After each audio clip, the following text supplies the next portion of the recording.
Сәлем достар, бүгін осындай қамыры үгітіліп тұратын қатпарлы самса пісіреміз. Видеоның соңына дейін қарап менің каналыма тіркеліп, өз пікірлеріңізді жазып комментарий қалдыруды ұмытпаңыздар. Ең алдымен ыдысқа суды құямыз, үстіне тұзды салып, араластырып аламыз.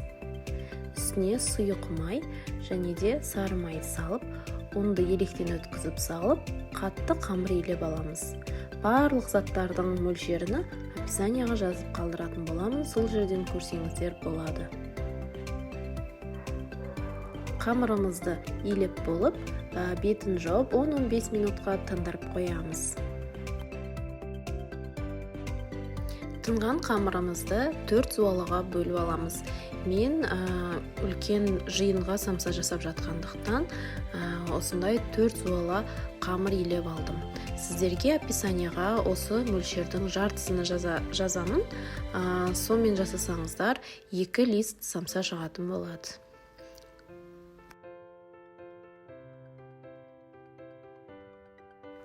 Міне осындай бір тегіс тұмалақ зуалалар жасап аламыз. Оны тағы да 10-15 минутқа бетін жауып тындырып қоямыз. Сол кезде қамырымыз оңай жайылатын болады. Енді қамырларымызды жұқалап жайып аламыз.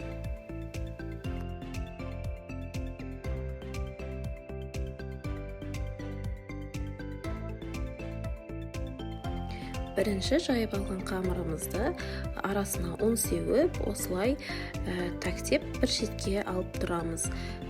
Сосын біз екінші қамырымызды жайып аламыз. Дәл солай жұқалап жайып аламыз. Жайып алған қамырымыздың үстіне май жағатын боламыз. Мен малдың, қойдың іш майыны ертіп аламын. Соған маргарин не болмаса сұйық майды бірде-бір мөлшерде араластырып аламын. Сол кезде сіздің самсаңыз күрсілдеп үгітіліп шығатын болады, өте дәмді болады. Барлық жеріне бір тегіс жағып, үстіне екінші қамырымызды жауамыз. Оның үстіне де дәл солай май жағып шығамыз.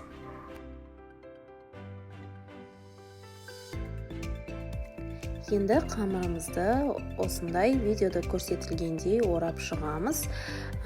Қысып, жақсылап тартып отырып ораймыз. Бос орап қойсаңыздар, сосын кескен кезде арасы ашылып кетуі мүмкін, сондықтан қатты қысып тұрып орап аламыз. Қамырымызды осылай орап пакетке салып, морозильникке аз дегенде 2 сағатқа қойып аламыз. Енді салмасын дайындаймыз. Салмасына менде фарш, малдың еті, сосын қойдың құйрық майына үлкендеу етіп турап алдым. Оның үстіне картоп майда туралған, сосын майда туралған пияз қосып аламыз.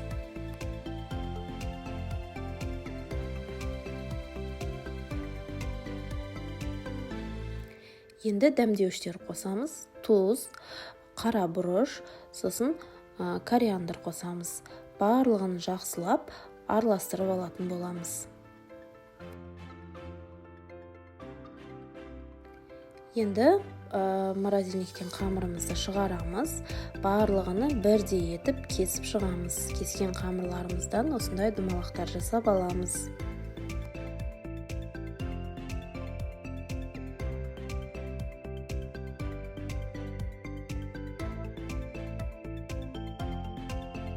Енді қамырларымызды жайып аламыз. Қатты жұқа етпейміз, орташа жайып аламыз. Ішіне салмасын салып, өздеріңіз қалағанша түйсеңіздер болады. Мен ең оңай жолмен түйіп алдым.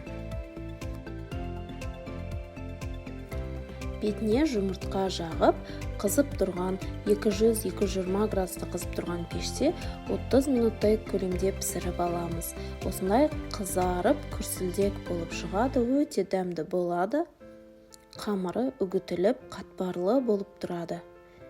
Видео ұнаған болса, лайк басып, менің каналыма тіркеліп кетуді ұмытпаңыздар. Келесіде қызықты рецептермен бөлісетін боламын. Видеоның соңына дейін қарағандарыңызға рахмет.